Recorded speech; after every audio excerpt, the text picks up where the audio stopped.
Assalamualaikum warahmatullahi wabarakatuh. Berjumpa kembali dengan saya Bapak Wimpi Wibisono Trisula.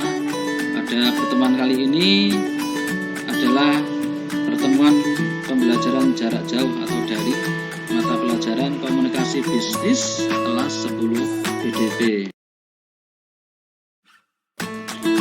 Materi pokok yang kita pelajari adalah surat-surat niaga dengan kompetensi dasar, yaitu menerapkan prosedur penulisan surat niaga dalam bidang bisnis. Kemudian membuat surat niaga dalam bidang bisnis. Adapun indikator pencapaian kompetensi yaitu mengkonsepkan pengertian surat-surat niaga, menganalisis jenis-jenis surat niaga, menyusun bagian surat niaga. Nah, di akhir pertemuan nanti siswa diharapkan dapat membuat surat niaga dengan baik.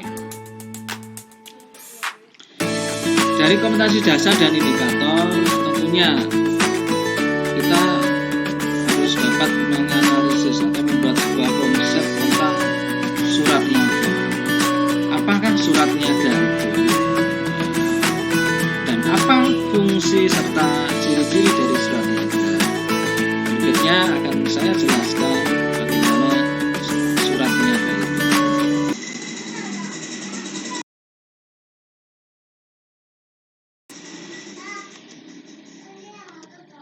Nah, surat niaga atau yang disebut dengan pesan bisnis adalah surat yang dibuat oleh orang-orang atau suatu badan usaha atau perusahaan untuk mencari keuntungan atau profit. Surat ini dapat bersifat intern dan ekstern. Secara intern artinya surat ini dapat digunakan untuk berhubungan antar perusahaan itu sendiri, baik dari tingkat pusat sampai kepada cabangnya. Sedangkan kegunaan secara ekstern, bahwa surat itu dapat digunakan untuk berhubungan dengan perusahaan lain. Terbentuknya surat niaga itu karena adanya kegiatan bisnis. Contohnya perkenalan perusahaan dan produknya, adanya permintaan penawaran, ada pemesanan, ada pengiriman barang dan jasa, ada konfirmasi, ada penolakan, ada penagihan.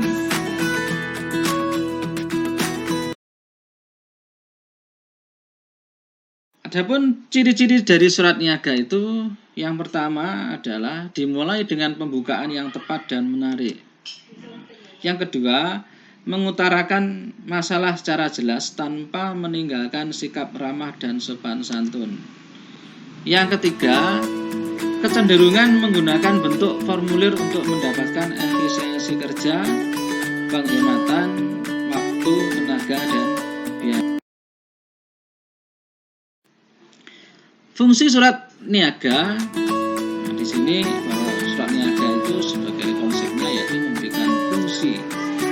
Yang pertama, sebagai bukti nyata hitam di atas putih, khususnya surat-surat perjanjian. Yang kedua, sebagai alat pengingat, sebab surat dapat diarsipkan dan dapat dilihat lagi jika memang dibutuhkan. Yang ketiga, sebagai duta atau wakil penulis untuk berhadapan dengan lawan bicaranya. Keempat, sebagai pedoman kerja dalam menjalankan tugas. Kelima, sebagai alat promosi, ya biasanya perkenalan perusahaan baru. Yang keenam, sebagai bahan untuk mengambil suatu keputusan.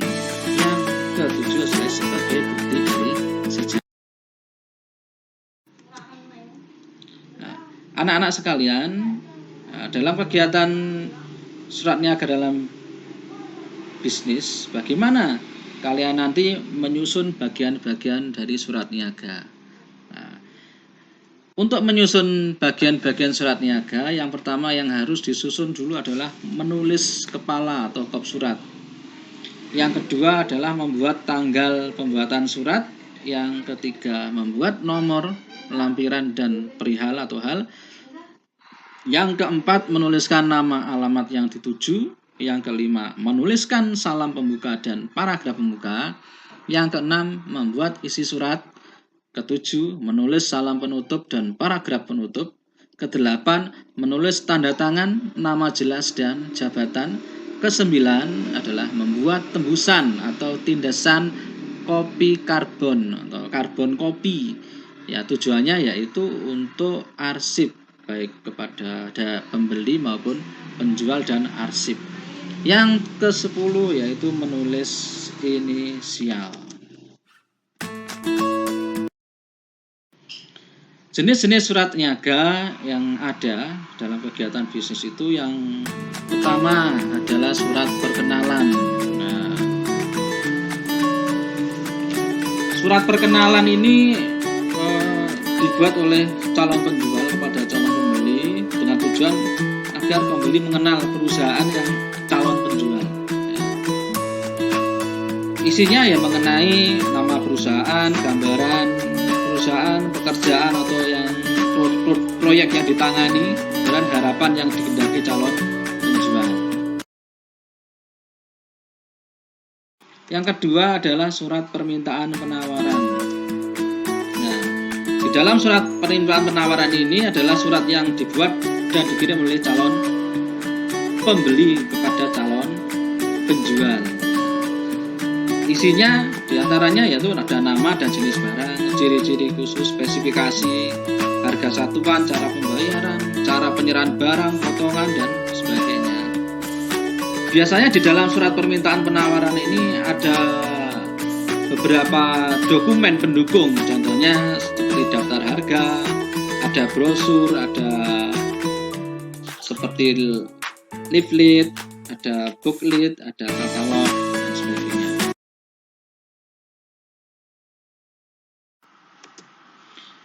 Yang ketiga adalah surat penawaran. Nah, surat penawaran ini dibuat dan dikirim oleh penjual kepada pembeli untuk menawarkan barang.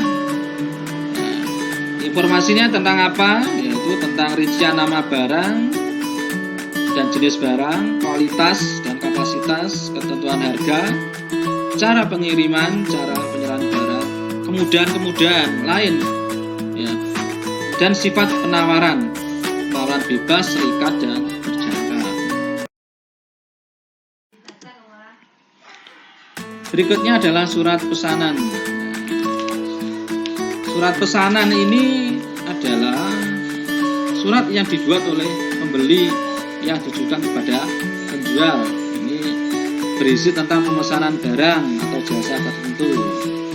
Nah, jadi di dalam surat ini memberikan informasi terkait nama, jenis, tipe, dan ciri-ciri barang, ada jumlah atau banyaknya pesanan, atau cara pembayaran, cara penyerahan, waktu penyerahan. Ya.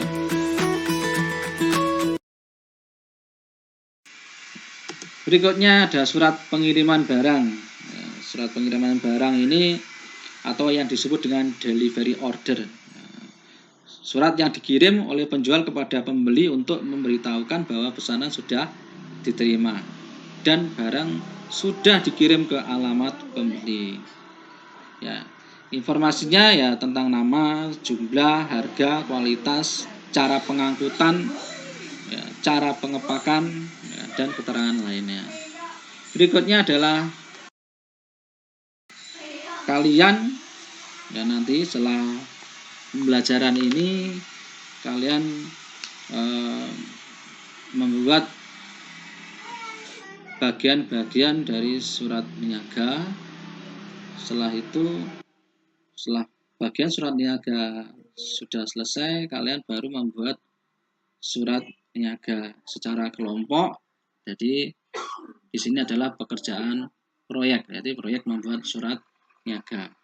Itu anak-anak yang saya sampaikan. Terima kasih. Wassalamualaikum warahmatullahi wabarakatuh.